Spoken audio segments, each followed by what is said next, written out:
कोई बनता ही नहीं, हमारे कोई लोग ही नहीं, तो हमारे साथ जस्टिस कैसे होगा? उन्हीं के लोग, उन्हीं के जज। आज मैं तेरी बेटी को बनाऊंगा, कल तू मेरे बेटे को बना, दोनों के अंदर शादी होगी, रिश्ता, उसकी आगे जनरेशन, उनको ऐसा ही हो रहा है। मैं कुछ गलत तो नहीं बोल रही हूँ, बाद में करेक्ट कर लेना, यही है ना, यही चल रहा है। तो एक काम करो, कोलेजियम सिस्टम लागू करो, हमारे लोगों को सीधे सीधे जज बनाओ। और ये डिमांड्स हम लोग, मैंने पहले बताया, हम लोग सेकंड खड़े होंगे लड़ाई में, जंतर मंतर पे कॉल बेशक हम दे देते, लेकिन सेकंड पहले ये जो बीजेपी के भाई हम में टैलेंट है, ठोक बजा के सीने में बोलते हैं, 4 किताबें पढ़ी हैं भले, लेकिन पढ़ी बड़ी जबरदस्त तरीके से, जितना पढ़ा उसको प्रैक्टिकल इंप्लीमेंट करने का जमीन पे दम रखते हैं। तो फिर चोरी के दरवाजे से क्यों आना आईएएस बनके, सेक्रेटरी बनके? सीधे आओ ना, बैठो ना, दो ना इंटरव्यू। हाल ही में भी हमारे एक साथी पर अटैक करवाया। तो इस तरीके से फर्स्ट लाइन में ये लोग खड़े होंगे ये अधिकार मांगने के लिए, और दूसरी लाइन में हम लोग खड़े होंगे कि अगर ये भाग जाए तो लख लेके भी तैयार रहना ना वापस वहां बिठाने के लिए। समाज में जो हाशिए पे बैठे हो लोग, जिनका आपको बहुत दर्द है, जिसे आप वाल्मीकि तबका कहते हैं, सिर्फ उनको परमानेंट करेंगे। हम में से सब लोग उनके साथ खड़े होंगे और कोई नहीं जाएगा इंटरव्यू के लिए, सिर्फ वो लोग इंटरव्यू के लिए जाएंगे, आपका रोका जाएगा।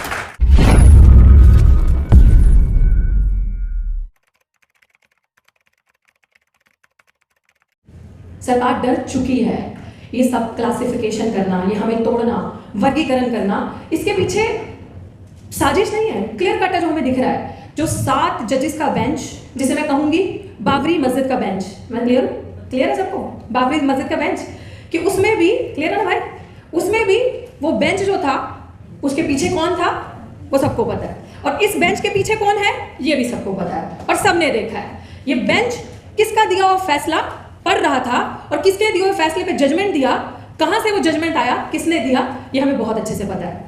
और मुझे तो अपने आप को देखकर, अपनी आवाज को देखकर, आप सबको देखकर बड़ी हिम्मत नजर आई। जैसे मेरे से पहले स्पीकर, सबसे पहले स्पीकर आए मुझसे जब राजेंद्र सर बोल रहे थे, तो उन्होंने कहा कि सरकार के पास क्या प्रोसीजर है, क्या करेगी, कैसे क्लासिफिकेशन करेगी, 1200 कुछ जातियां हैं, कैसे तोड़ेगी और कैसे डिवाइड करेगी, कैसे बताएगी कि किस जाति को क्या नहीं मिला। पर मुझे लगता है कि हमारे पास प्रोसीजर है, मेरे पास प्रोसीजर है, और अगर ये प्रोसीजर आप सब लोग मेरे साथ मानो तो जो लास्ट में स्पीकर बोलता है ना, उसके लिए फायदा होता है कि सबने फैक्चुअल डेटा दे दिया, सबने अपनी अपनी बात कर दी, सबने सब कुछ कर दिया, दोहराने की जरूरत नहीं है। अब बात करते हैं कि किस तरीके से इस प्रोसीजर जो है वो सरकार को दिया जाए। क्लासिफिकेशन करनी है, आपने कह दिया कि एक वर्ग हमारे अंदर जिसने सब कुछ प्राप्त कर लिया, एक कास्ट है जो सबका हक खाकर बैठी है, जिसके पास सब कुछ है, नौकरी है। पहली बात है ये बात ही पूरी कंप्लीटली अनकॉन्स्टिट्यूशनल है, क्योंकि बाबा साहब ने या हमारे संविधान के अंदर जो रिजर्वेशन है उसका बेसिस कभी भी इकोनॉमिक्स नहीं था, उसका बेसिस कभी भी पैसा नहीं था, उसका जो बेसिस था, उसका जो मूल था सिद्धांत, वो सिर्फ जो सोशली और एजुकेशनली पीछे छूट चुके हैं लोग, बैकवर्ड रह चुके हैं, उनको आगे लाना। उसका मतलब ये नहीं था कि हाँ मैं आपको रिजर्वेशन दे रहा हूँ, मैं आपको आईएएस बना रहा हूँ, मैं आपको डॉक्टर बना रहा हूँ, तो आपके अकाउंट में इतना पैसा आएगा तो आपकी स्थिति अच्छी हो जाएगी और फिर इसके बाद आपकी आने वाली नस्लों को रिजर्वेशन की जरूरत नहीं है। इसका मतलब ये नहीं था। सोसाइटी के अंदर अगर मेरा बाप आईएएस है या मेरा बाप डॉक्टर है, तो क्या आप मुझे उन गंदी निगाहों से देखना बंद कर दोगे? आप मुझे मेरे साथ छुआछूत जातिवाद करना बंद कर दोगे? आप मेरे साथ जो सोसाइटी के अंदर हाल होता है कि अगर आप जितनी पोजीशन पे जाते हो उतना आप इनकी आंखों में खटकते हो। आपने हाल ही में, मुझे लगता है मेरा आंदोलन सबने ही देखा होगा, जो बहुत बार हम चिल्ला चिल्ला के कहते हैं कि जब हम उस लेवल पे पहुंच जाते हैं, जब हम अपनी आवाज उठाते हैं, तब हम we become more glaring to their eyes. हम ज्यादा उनको दिखते हैं और ज्यादा चुपते हैं कि ये चंद बच्चे, ये चंद पढ़ लिख कर आके प्रोफेसर जब बोलते हैं, ये विरोध दर्ज करवाते हैं, अगर इसके जैसे रिजर्वेशन का लाभ उठाकर सभी ऐसे हो गए, सभी ऐसे निकल गए, तो हमारी तो पोल पट्टी खुल जाएगी, हम कहां जाएंगे। लेकिन शायद वो ये भूल चुके हैं कि रिजर्वेशन लेने वाले we are not the first ones. हमसे पहले 3000 साल का रिजर्वेशन, 100% रिजर्वेशन, वैदिक रिजर्वेशन किसने लिया था? किसको अधिकार था पढ़ने का? किसके दादा बाबा, किसके दादा सीजीआई है? कौन खुद सीजीआई है? किसका बेटा जज है? मेरा दादा तो नहीं है, मेरा बाप तो नहीं है, मैं तो नहीं हूं। तो फिर 100% कोलेजियम सिस्टम से बैठने वाले कौन है? तो मुझे लग रहा है कि मेरे पास कुछ टेक्निकल पॉइंट्स हैं जो मैंने हाल ही में अपने मीडिया के साथियों के साथ जंतर मंतर पे 21 अगस्त को शेयर किया था। आप सब इंटेलेक्चुअल्स हैं और आप वाकई में क्रीमी लेयर नहीं, क्रीम है, इसलिए वो आपसे डरते हैं। और मुझे ऐसा लग रहा है कि हम लोग, ये लोग बहुत छोटे, ये नहीं सोचने की जरूरत है हाँ ये वक्त बिल्कुल इमरजेंसी का दौर है, और ये इमरजेंसी का दौर क्यों लागू हो चुका है आज? क्योंकि जो निकम्मे, निठल्ले, बोल सकती हो, जो चीप मेंटालिटी के है ना, बोलना चाहिए, क्योंकि ये जो कैमरास यहाँ पे लगे हैं ना, हाँ जोर से, ये जो कैमरास, ये वाले नहीं, ये जो कैमरास यहाँ पे लगे हैं ना, ये कैमरा सीधे जाते होंगे आरएसएस की शाखाओं में, ये मोदी के दफ्तर में, और दिखाते होंगे कि किस स्पीकर ने क्या कहा। क्या पता वो सोशल मीडिया देखते हैं या नहीं देखते, लेकिन उनको उनकी औकात समझ में आनी चाहिए। ये इमरजेंसी का दौर जो आज लगा है, ये किसकी वजह से लगा है? ये उनकी वजह से नहीं जो कभी हमारे लिए खड़े नहीं हुए। ये उनकी वजह से नहीं लगा कि जब हमारी बहन बेटियों का रेप होता था, जब हमारे लोग मरते थे, तो शमशान घाट में ये कहकर कि ऊंची जात वालों का यहाँ की अर्थी जलाई नहीं जा सकती, यहाँ को दफनाया नहीं जा सकता। जब हमारा बच्चा घोड़ी पे चढ़ता था, मूंछ रखता था, तो उसको घोड़ी पे बैठने नहीं दिया जाता था। जब हमारा बच्चा पानी की आस में घड़े से पानी पीता था, उसको मार दिया जाता था। ये वो लोग जो हमारे लिए तब आके नहीं लड़ते थे। ये इमरजेंसी का दौर उन लोग लोगों के लिए नहीं है। ये इमरजेंसी का दौर जो लगा है आज, ये हमारे अपने निकम्मे निठल्ले लोग जो सांसद बन के भाजपा में बैठे हैं, उनकी चुप्पी, उनकी गुलामी, उनकी चाटुकारिता की वजह से आज हम ये सब सह रहे हैं। आज हम सबके कंधों पे ये बड़ी जिम्मेदारी है। And to be very honest, forget that there is opposition in the country, because opposition plays dirty politics. Opposition picks and choose things for their own benefits. कि ये मसला अगर हमें सूट कर रहा है, हमारे पॉलिटिकल प्रोपेगेंडा को सूट कर रहा है, तो हम इसमें इस मसले को उठाएंगे। अगर कोई दलित बच्चा मर जाता है, अगर हमारा इंस्टीट्यूशनल मर्डर हो जाता है, ये सुसाइड हो जाती है, it is very easy for the opposition. आओ ना, मोमबत्ती तो जलानी है, डफली तो बजानी है, 4 नारे तो लगाने हैं, so you will get a political limelight. I am right Ashutosh? ऐसा होता है। तो जब जीते जी आप विरोध करते हो और अपनी बात रखते हो, आप मैदान में खड़े होते हो, तब ये लोग आपके साथ नहीं आएंगे। सो ये आपके ऊपर बहुत बड़ी और मेरे पर रिस्पॉन्सिबिलिटी है that we are the real voice of the opposition and the voice of dissent in today's time. हम लोगों पे जिम्मेदारी है। एंड आई थिंक मेरे कंधे इतने मजबूत हैं कि ना मैं जेल से डरती हूँ, ना मैं इनकी खोखली धमकियों से डरती हूँ, ना मैं इनकी रेप की धमकियों से डरती हूँ, क्योंकि मुझे इतना पता है कि मैं इतनी सक्षम हूँ और मैं अपने साथ जो हमारी टीम भी है और हम अपनी महिलाओं को भी ये सिखाते हैं कि अगर मुझे कोई उंगली लगा के छुएगा तो मैं वो उंगली नहीं, मैं पूरा हाथ वापस लेकर आऊंगी। इतना दम मैं अपने आप में रखती हूँ और मैं सरकार से लड़ना जानती हूँ। और मुझे यही लगता है कि ये चंद लोग जब हम घर वापस इस ऑडिटोरियम के बाहर जाएंगे और हम यहाँ से एक मैसेज लेकर जाएंगे कि अब हम जो लोग विभाजन करने की, डिवीजन करने की हमारे अंदर कोशिश कर रहे हैं, हमें तोड़ा जो जा रहा है, हमें जो आपस में बांटा जा रहा है, चलो कसम खाते हैं, ये जो आज हिंदू वाहिनी वाले लोग, ये जो आज करनी सेना वाले लोग, हमारे समाज के लोगों को, एक वर्ग जो हमारे समाज का सबसे मेहनतकश वर्ग, जैसे वाल्मीकि समाज या धार्मिक समाज कहते हैं, जो सबसे, मैं कहती हूँ लोगों से कहते हैं कूड़े वाले, नो दे आर सफाई वाले। कूड़े वाले तो हम हैं, गंदगी तो हम फैलाते हैं। सफाई करने वाला वर्ग जो सबसे मेहनत का काम करता है, उसके ऊपर सबसे बड़ी गाज जो गिरी है। हर दिन देखो, तीसरे दिन दिल्ली जंतर मंतर या दिल्ली के किसी मंत्री के ऑफिस के बाहर वो धरना लगा के बैठे होते, भैया नौकरी पक्की कर दो,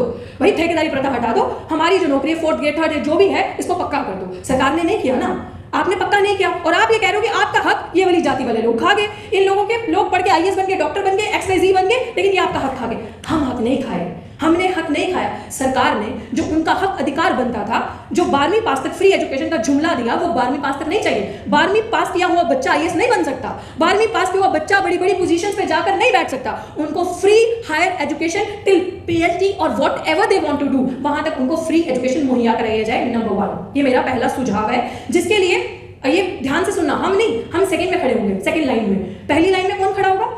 भारत की जो आज वर्तमान सरकार है वो भ्रष्ट जनता party, which is BJP, Bharatiya Janata party, वो दूसरे नंबर पे खड़े होंगे हिंदू सेना, करनी सेना, व्हाटएवर द सेना, this so called anti social elements, जो इनके संगठन है वो, जो आज हमारे समाज के लोगों को उकसा रहे हैं और आपस में लड़ा रहे हैं, वो हमारा अधिकार मांगेंगे बैकलॉग का। नौकरी हमने नहीं खाई, हमें NFS किया, हमें जब हम इंटरव्यू देने जाते हैं, अब बेंच फुल ऑफ लिटरली वो खुद नॉट सूटेबल लोग हैं जो हमारा इंटरव्यू लेते हैं, वो खुद जुगाड़ से, वो खुद लोगों के गॉडफादर अंदर बैठे होते हैं जो वहां बैठ के हमारा इंटरव्यू ले रहे होते हैं, और वो खुद सूटेबल नहीं है उस पोस्ट पे बैठने के, पढ़ाने के। अगर गॉडफादर ना हो इंटरव्यू के अंदर, तो ये लोग सिलेक्शन कमेटी से पास ही नहीं हो सकते। ये रियलिटी है इंस्टीट्यूशंस की। और ये लोग हमें नॉट फाउंड सूटेबल करके, अभी हाल ही में political science department Delhi university में एक OBC पोस्ट पे इंटरव्यू था, NFS कर दिया। सबसे ज्यादा धांधली जो हो रही है सोशल, ये स्कूल ऑफ ओपन लर्निंग जो है वहां पे सबको NFS किया जा रहा है, वो बहुत सोची समझी साजिश है। वो पोस्ट NFS करके बैकलॉग में डाल देंगे और वो बैकलॉग रोस्टर कब घूम के वो पोस्ट जर्नल में चली जाएगी और वो बैठ के वहां पे लाभ ले रहे होंगे, और हमारे वाले गद्दार दलाल तालियां पीट रहे होंगे। और हमारे वाले दलाल और गद्दारों में बेंच के अंदर बैठ के इतनी हिम्मत नहीं होती जो होती, जो एक्सपर्ट बन के जाते हैं इंस्टीट्यूशंस के अंदर, कि वो वहां बैठ के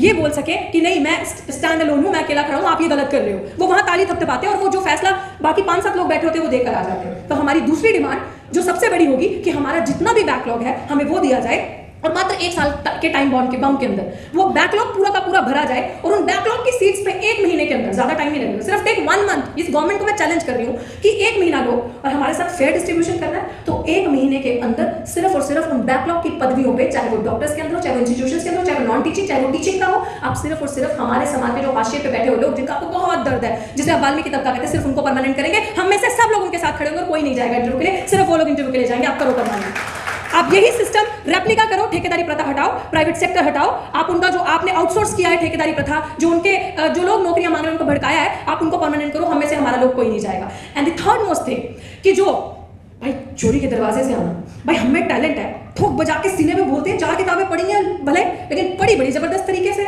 जितना पढ़ा उसको प्रैक्टिकल इंप्लीमेंट करने का जमीन पे दम रखते हैं। तो फिर चोरी के दरवाजे से क्यों आना? IAS बन के, सेक्रेटरी बन के, सीधे आओ ना, बैठो ना, दो ना इंटरव्यू, तब आपको लेटरल लैंग्वेज से चोरी से आना है। तो मेरा चौथा सुझाव, जो 45 सीटें सरकार ने निकाली थी कि 45 सीट्स लेटरल एंट्री से भरी जाएंगी, जिसमें अगर रोस्टर या अगर प्रॉपर इंप्लीमेंटेशन रिजर्वेशन पॉलिसी का फॉलो होता तो best of my understanding 12 OBC की होती, 6 एससी की होती और 3 एससी की होती, जो मेरी अंडरस्टैंडिंग है। तो एक काम करो, वो 45 सीटें, कुछ हमारे समाज के लोग गए थे वहां पे सरकार मोदी से मिलने और बोलने के लिए कि इसको वापस ले लो, ये गलत है, और मोदी जी ने दिखाया कि हाँ मैंने वापस, सरकार ने दिखाया मैंने वापस ले लिया। भाई वापस ना ले, इतना एहसान हम पे मत कर। तू एक काम कर कि जो 45 सीट्स तूने निकाली थी ना, तो वो सीधी की सीधी दोबारा निकाल के हमारे वाल्मीकि समाज को दे। सेक्रेटरी लेवल पे, बड़े बड़े डायरेक्टर लेवल पे सिर्फ और सिर्फ अगर लोग होंगे तो वो हमारे होंगे, हम लोग नहीं जाएंगे। आप अग्री करते हो? आप अग्री करते हो इस पॉलिसी से? अग्री? तो हम नहीं लेंगे, आप उनको दो। सरकार करेगी, जहां देने की बात आती है वो देगी, करेगी। तो ये चीजें हैं, जहां पे हक मारी करनी है वहां पे करनी है। अब लास्ट चीज आ जाती है कोलैजियन सिस्टम से। जजेस अब आओ, आज 7-8 जजेस का बेंच बैठ गया कोलैजियन सिस्टम से। प्रथा चलती आ रही है सुप्रीम कोर्ट में, हमारा कोई बंदा ही नहीं, हमारे कोई लोग ही नहीं, तो हमारे साथ जस्टिस कैसे होगा? उन्हीं के लोग, उन्हीं के जज। आज मैं तेरी बेटी को बनाऊंगा, कल तू मेरे बेटे को बना, दोनों के अंदर शादी हो गई, रिश्ता, उसकी आगे जनरेशन, उनको ऐसा ही हो रहा है ना। कुछ गलत तो नहीं बोल रही ना, बाद में करेक्ट कर लेना, यही है ना, यही चल रहा है। तो एक काम करो, कोलैजियन सिस्टम लागू करो, हमारे लोगों को सीधे सीधे जज बनाओ। और ये डिमांड्स हम लोग, मैंने पहले बताया, हम लोग सेकंड खड़े होंगे लड़ाई में, जंतर मंतर पे कॉल बेशक हम दे देते, लेकिन सेकंड पहले ये जो बीजेपी के सो कॉल्ड इंटेलेक्चुअल्स जिन्होंने ये तालियां बजा रहे हैं, हमारे लोगों को उकसा रहे हैं, लड़ाई करवा रहे हैं, हाल ही में भी हमारे एक साथी पर अटैक करवाया है, तो इस तरीके से फर्स्ट लाइन में ये लोग खड़े होंगे ये अधिकार मांगने के लिए, और दूसरी लाइन में हम लोग खड़े होंगे कि अगर ये भाग जाए तो लठ लेके भी तैयार रहना है ना वापस वहां बिठाने के लिए, तो वहां हम इनके स्वागत के लिए खड़े रहेंगे। सो दिस इज हाउ ये सारी चीजें, मुझे लगता है कि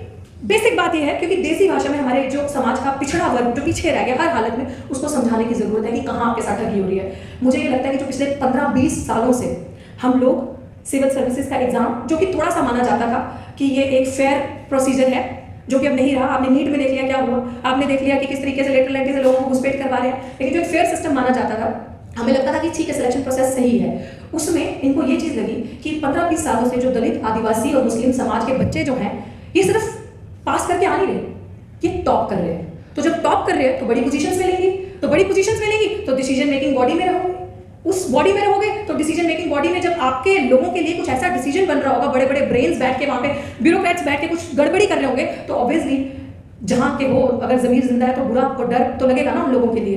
तो वो एक प्रॉपर प्रोसीजर फॉलो करके साजिश के तहत ये चीजें हो रही है कि रिजर्वेशन का एक ढांचा रह जाए और अंदर कुछ ना बचे इनके लिए। लेकिन इन सब चीजों को हमें एक साथ देखने की जरूरत है, चाहे वो जुडिशरी हो, चाहे लेटरल एंट्री हो, चाहे ये सब क्लासिफिकेशन हो रहा है, ये सब कुछ मिला हुआ, ये कहीं पे भी अलग नहीं है। तो मुझे ये लग रहा है कि सब चीजों को समझते हुए आज इस इमरजेंसी के दौर में अगर हम अपनी जिम्मेदारियां, अपनी चीजें समझ लें, पे बैक टू सोसाइटी अम्बेडकर साहब ने कहा था, तो पे बैक टू सोसाइटी यही है कि अगर मेरे पास कोई गुण है, कोई समझ नहीं आ रही किसी को, कोई ग्रुप है, जैसे हाल ही में मेरी कुछ वाल्मीकि समाज के लोगों के साथ मीटिंग हुई, there were few ladies who were working on contractual basis, सफाई कर्मचारियों के पोजीशन से। कल ही रात में डिबेट हो रहा था, बात हो रही थी, उन्होंने मुझे कहा कि हम बहन जी की लड़ाई नहीं चाहते, हमारे समाज में ये जो डिवीजन क्रिएट हो रहा है हम नहीं चाहते हमारा समाज टूटे, बस हमें एक ही जो है सरकार ने सालों से ये लालच दिया हुआ है कि आपकी नौकरी पक्की हो जाएगी, और अभी हमें 15,000 रुपए मिलते हैं और हमें लगता है जब हम पक्के हो जाएंगे हमारी आर्थिक स्थिति बढ़ेगी तो हम आगे जाएंगे। लेकिन तो मैंने उनसे सवाल किया कि आप क्या करती हो, आपकी बेटी क्या करती है और आपके बच्चे कितने हैं, क्या करते हैं? तो शी सेड कि मेरे पूरे खानदान में, मेरे जवाई से लेके, मेरी बेटी से लेके, मेरे पति से लेके सब सफाई कर्मचारी हैं और उनका एजुकेशन 10वीं से ऊपर नहीं है। समझ रहे हैं आप स्थिति? तो रिजर्वेशन अगर हटाना और ये कहना कि हम अधिकार खा गए, और वो तो एक ड्रामा होकर रह गया ना कि जब उनको एजुकेशन फ्री देना सबसे पहला स्टेप है कि पढ़े, आगे आए और उस रिजर्वेशन का लाभ ले सके।